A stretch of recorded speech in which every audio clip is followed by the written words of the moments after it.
আসসালামু আলাইকুম। ভালো আছেন? আচ্ছা, আপনার জন্য সর্বপ্রথম প্রশ্ন থাকবে, আমাদের নবীজি কত বছর হায়াত পেয়েছিল? 63 বছর হায়াত। আলহামদুলিল্লাহ।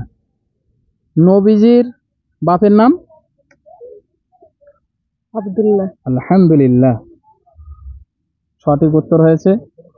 আচ্ছা, গোসলে ফরজ কয়টি? গোসলের ফরজ 3টি। কি কি?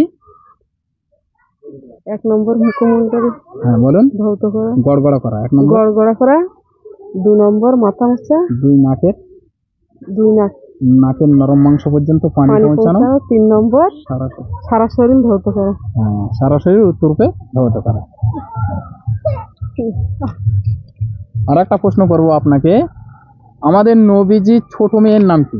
ছোট মেয়ের নাম মা ফাতেমা। হ্যাঁ, ফাতেমা। আলহামদুলিল্লাহ। আচ্ছা, পৃথিবীর সর্বপ্রথম মানুষকে বলেন দিন? আদম আলাইহিস সালাম। আলহামদুলিল্লাহ। আমাদের তরফ থেকে ছোট্ট একটি উপহার, একটি নামাজের মুসাল্লা।